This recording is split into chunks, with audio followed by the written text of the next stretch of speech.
ಇನ್ನು ಕಾಫಿನಾಡು ಚಿಕ್ಕಮಗಳೂರಿನಲ್ಲಿ ಬರೀ ಮಳೆ ಅಬ್ಬರಲ್ಲ, ಗಾಳಿ ಕೂಡ ಜೊತೆಗೆ ಸೇರ್ಕೊಳ್ತಾ ಇದೆ. ಪರಿಣಾಮ ಹಲವು ಕಡೆ ಹಲವು ರೀತಿಯ ಸಮಸ್ಯೆಗಳಾಗ್ತಾ ಇದೆ. ಚಿಕ್ಕಮಗಳೂರಿನಲ್ಲಿ ಗಾಳಿ ಮಳೆಯ ಅಬ್ಬರ. ಗಾಳಿ ಮಳೆಗೆ 2 ಮನೆಗಳ ಸಮೀಪ ಧರೆ ಕುಸಿತ ಕಂಡಿದೆ, ರಸ್ತೆ ಕುಸಿತ ಕಂಡಿದೆ.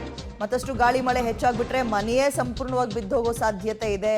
ಕೊಪ್ಪ ತಾಲೂಕಿನ ಗುಡ್ಡೆತೋಟ ಗ್ರಾಮದಲ್ಲಾಗಿರೋ ಘಟನೆ ಇದು. ಸ್ಟೆಪ್ ವೈಸ್ ಗುಡ್ಡದಲ್ಲಿ ಸುಮಾರು 17 ಕುಟುಂಬಗಳು ವಾಸ ಮಾಡ್ತಿವೆ. ಅಷ್ಟೂ ಕುಟುಂಬಗಳಿಗೆ ಆತಂಕ, ಗುಡ್ಡ ಕುಸಿದು ಬಿಟ್ರೆ ಅಂತ. ಒಂದೇ ಒಂದಡಿ ಮಣ್ಣಿನ ಸಹಾಯದಿಂದ ಆ ಮನೆ ನಿಂತಿದೆ.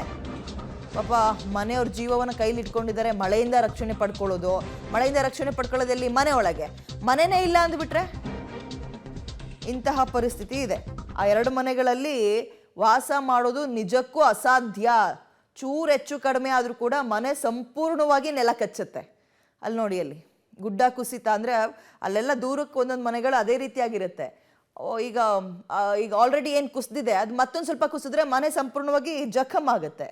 ಚಿಕ್ಕಮಗಳೂರು ಜಿಲ್ಲೆಯ ಮಲೆನಾಡು ಭಾಗದಲ್ಲಿ ಸುರಿತಾ ಇರುವಂತಹ ಧಾರಾಕಾರ ಮಳೆಯಿಂದಾಗಿ ಈಗಾಗಲೇ ಜಿಲ್ಲಾದ್ಯಂತ ನಾನಾ ರೀತಿಯ ಅವಾಂತರಗಳು ಸೃಷ್ಟಿಯಾಗಿರುವಂಥದ್ದು. ಅಂದರೆ ಜಿಲ್ಲೆಯ ಪ್ರಮುಖ 5 ಮಲೆನಾಡಿನ ತಾಲೂಕುಗಳಲ್ಲೂ ಕೂಡ ಅಲ್ಲಲ್ಲೇ ಮನೆ ಕುಸಿತ, ಧರೆ ಕುಸಿತ, ಭೂ ಕುಸಿತ ಉಂಟಾಗಿ ಜನಸಾಮಾನ್ಯರು ಕೂಡ ತೀವ್ರ ಆತಂಕಕ್ಕೀಡಾಗಿರುವಂಥದ್ದು. ಅದರಲ್ಲೂ ಪ್ರಮುಖವಾಗಿ ಪ್ರತಿ ಮಳೆಗಾಲದಲ್ಲೂ ಕೂಡ ಒಂದೊಂದು ಮನೆ ಕುಸಿಯುವಂಥ ಕೊಪ್ಪ ತಾಲೂಕಿನ ಗುಡ್ಡೆತೋಟ ಗ್ರಾಮದಲ್ಲಿ ಈ ಬಾರಿಯೂ ಕೂಡ ಒಂದು ಮನೆ ಕುಸಿತಿರುವಂಥದ್ದು. ಹಾಗಾಗಿ ಮುಂಜಾಗ್ರತಾ ಕ್ರಮವಾಗಿ ಗ್ರಾಮ ಪಂಚಾಯಿತಿ ಅಧಿಕಾರಿಗಳು ಆ ಮನೆಯ ಕುಟುಂಬಸ್ಥರನ್ನ ಈಗಾಗಲೇ ಬೇರೆ ಕಡೆ ಅಂದರೆ ಸುರಕ್ಷಿತವಾದಂಥ ಸ್ಥಳಕ್ಕೆ ಒಂದು ರವಾನೆ ಮಾಡಿರುವಂಥದ್ದು. ನಾನೀಗ ಆ ರೀತಿಯಾದಂಥ ಒಂದು ಆ ಸ್ಥಳದಲ್ಲೇ ಇದ್ದೀನಿ, ನೋಡ್ಬೋದು. ಇದು ಚಿಕ್ಕಮಗಳೂರು ಜಿಲ್ಲೆ ಕೊಪ್ಪ ತಾಲೂಕಿನ ಗುಡ್ಡೆತೋಟದ ಗ್ರಾಮದ ಒಂದು ದುಸ್ಥಿತಿ ಆಗಿರುವಂಥದ್ದು. ಸುಮಾರು ಒಂದು ಲಾರಿಯ ಲೋಡ್ನಷ್ಟು ಮಣ್ಣು ಕುಸಿತಿರೋದ್ರಿಂದ ಏನು ಎತ್ತರದ ಪ್ರದೇಶದಲ್ಲಿದ್ದಂಥ ಮನೆ ಈಗಾಗಲೇ ಸಂಪೂರ್ಣವಾಗಿ ಒಂದು ಬಿದ್ದೋಗುವಂಥ ಸ್ಥಿತಿ ತಲುಪಿರುವಂಥದ್ದು ನಾವು ನೋಡ್ಬೋದು. ವಿಜರ್ಸಲ್ಲೂ ಕೂಡ ಅಂದರೆ ಮನೆಯ ಅಕ್ಕಪಕ್ಕ ಇದ್ದಂಥ ಸುಮಾರು 30ರಿಂದ 40 ಅಡಿ ಎತ್ತರದಿಂದ ಭೂಕುಸಿತ ಉಂಟಾಗಿರುವಂಥದ್ದು. ಹಾಗಾಗಿ ಆ ಮನೇನೂ ಕೂಡ ಏನು ಇವತ್ತೋ ನಾಳೆನೋ ಅನ್ನಂಗೆ ಇರುವಂಥದ್ದು. ಯಾಕೆಂತಂದರೆ ಮಲೆನಾಡು ಭಾಗದಲ್ಲಿ ಸಾಕಷ್ಟು ಮಳೆ ಸುರಿತಾ ಇರುವಂಥದ್ದು, ಜೊತೆಗೆ ಬೀಸ್ತಿರೋ ಗಾಳಿಯಿಂದನೂ ಕೂಡ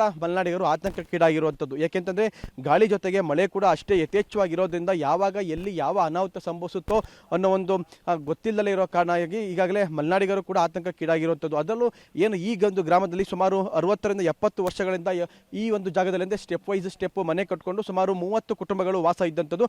ಪ್ರತಿ ಮಳೆಗಾಲದಲ್ಲೂ ಕೂಡ ಒಂದೊಂದು ಮನೆ ಕುಸಿತಾ ಇತ್ತು. ಹಾಗಾಗಿ ಇಲ್ಲಿನ 30 ಕುಟುಂಬಗಳು ಸರ್ಕಾರಕ್ಕೆ ಹಲವು ವರ್ಷಗಳಿಂದ ಮನವಿ ಮಾಡ್ಕೊಂಡ್ಬಂದು ಕೂಡ ಜಿಲ್ಲಾಡಳಿತ ಯಾವುದೇ ರೀತಿಯಾದಂಥ ಒಂದು ಸ್ಪಂದನೆ ನೀಡದಲೇ ಇರುವಂಥ ಕಾರಣ ಈಗಾಗಲೇ ಕಳೆದ ಒಂದು 10-12 ವರ್ಷಗಳಲ್ಲಿ ಸುಮಾರು 17-13 ಕುಟುಂಬಗಳಷ್ಟು ಜನ ಈಗಾಗಲೇ ಈ ಒಂದು ಸ್ಥಳ ಬಿಟ್ಟು ಅವರು ಅದೇ ಬೇರೆ ಊರನ್ನೇ ಬಿಟ್ಟು ಬೇರೆ ಕಡೆ ಹೋಗಿ ಸೆಟ್ಲ್ ಆಗಿರುವಂಥದ್ದು. ಆದರೆ ಬದುಕಿಗೆ ಬೇರೆ ಯಾವುದೇ ದಾರಿ ಇಲ್ಲದಲೇ ಇರುವಂಥ ನಿಟ್ಟಿನಲ್ಲಿ 17 ಕುಟುಂಬಗಳು ಇನ್ನೂ ಈ ಒಂದು ಎತ್ತರದ ಪ್ರದೇಶದಲ್ಲೇ ಪ್ರತಿ ಮಳೆಗಾಲದಲ್ಲೂ ಕೂಡ ಜೀವ ಕೈಯಲ್ಲಿ ಇಟ್ಕೊಂಡು ಬದುಕ್ತಿರುವಂಥ ಸ್ಥಿತಿ ನಿರ್ಮಾಣ ಆಗಿರುವಂಥದ್ದು.